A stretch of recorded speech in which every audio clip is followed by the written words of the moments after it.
You know right, assassinate. Airport and my moja nananu shegu edigu on my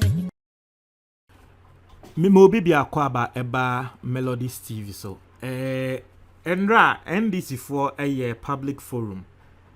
Ewo budgety insensem so wamo etre enyameni so pan. Now there is one thing at NDC for Endra mebo mo abaso.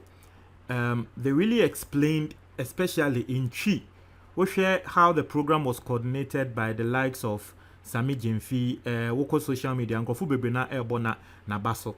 After this public forum, no, it got the government, especially NPP, it got them worried because politics.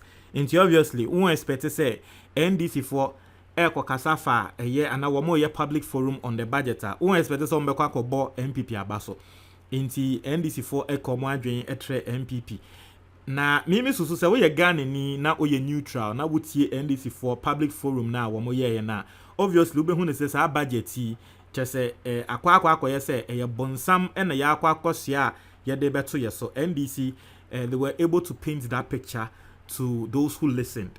Na ama NPP for are worried and am no ka say wo mo nso aye omo adwen se somewhere next week omo nso be public forum ni bi na ensem a NDC for kan ye no womo edi banke intino na trese eno ana ekono yenko tie ensem a NDC eye MP Adongo means is that it is you the individual that is the driver of the bigger picture, and so if you are not properly taken care of, then chances are that the bigger picture will reflect the miserable life of the individuals. So when they come talking to you about interest rates or other price dynamics like inflation, the very best question you ask is how does that reflect in the life of the ordinary Ghanaian who is the driver of these policies? We are where we are today because unfortunately we handed over power to a group of people who have chosen not to manage the economy for 5 years. A group of people who have specialized in using PR and managing narrative in order to enforce a certain belief system on us, even if they do not exist. A group of people who have been concentrated on always making us believe that the economy is rosy, even when we get home and we can't find a meal, they still tell us the economy is the best.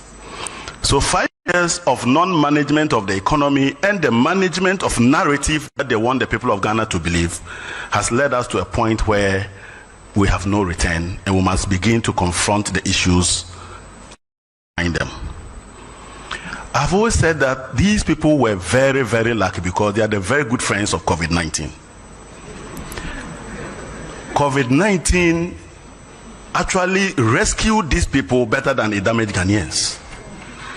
And all the indicators reflect the fact that by 2019, Ghana was headed in the very wrong direction and that it was becoming almost impossible to deal with the propaganda because the truth would expose you.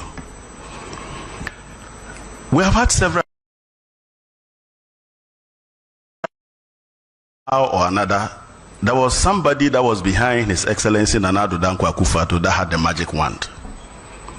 And that this person knew economics and the economy so well because when he was taught economics at what level, the only teacher and lecturer who taught him died and didn't get the opportunity to teach anybody again economics.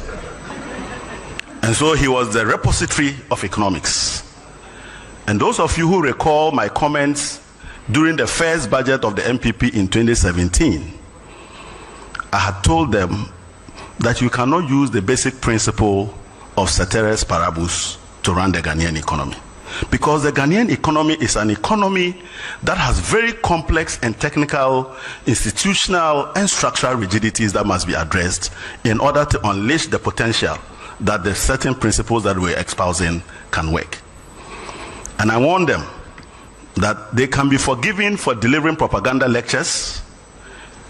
In fact, they can be forgiven by allowing propaganda lectures to become their manifesto promise to the people of Ghana. But once they ventured into implementing propaganda lectures as policies that they needed to implement, implementation was going to expose them.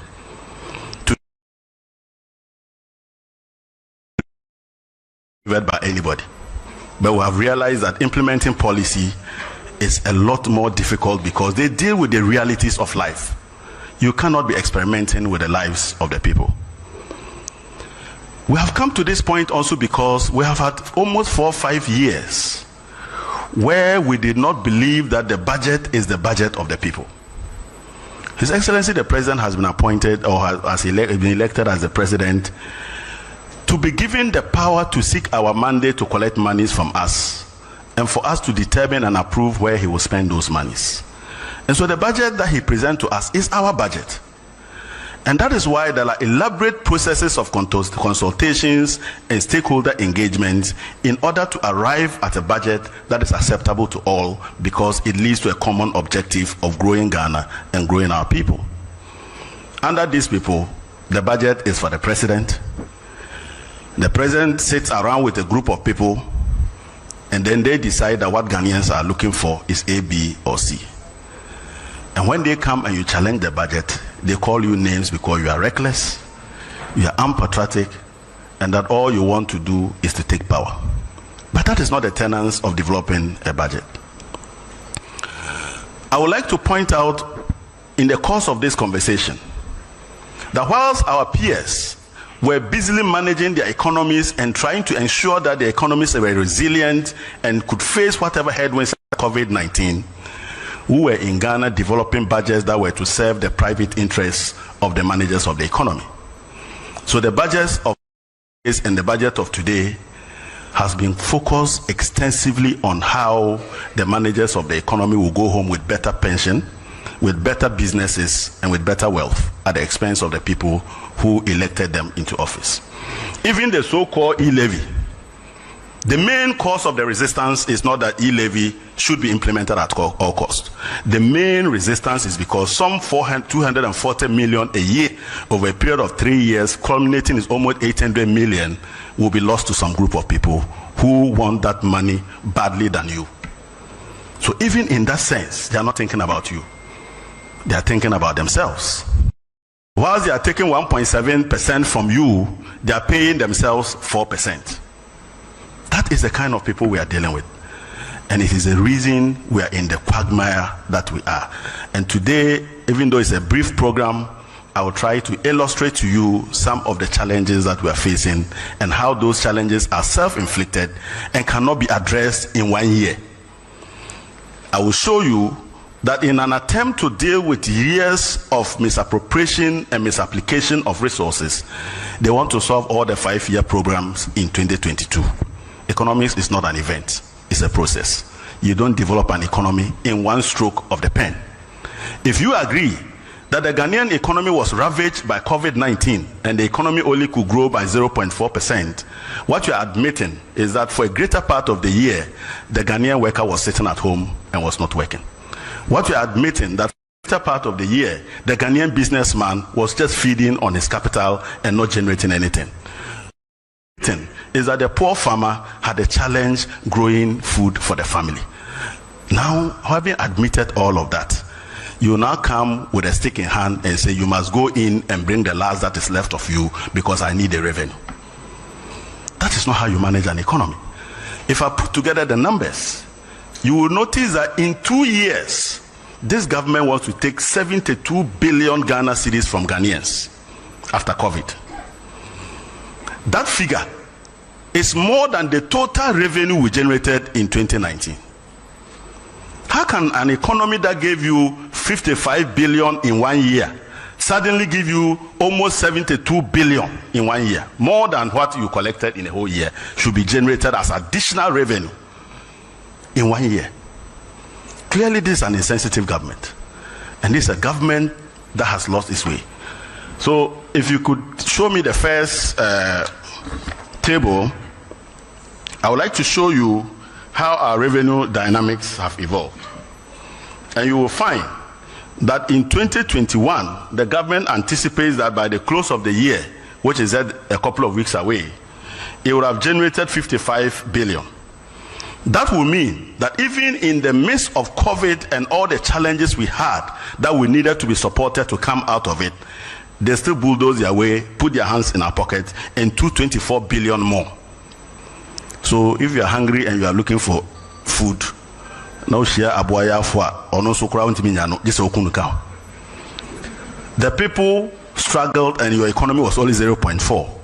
Who introduces austerity in the midst of a devastating economic crisis? You don't do that. You rather support them to come out. But these people still took 24 billion more from us.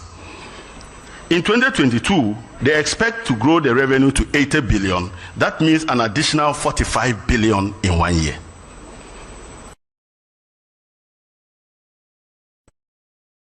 That is 2021 after COVID and 2022 after COVID.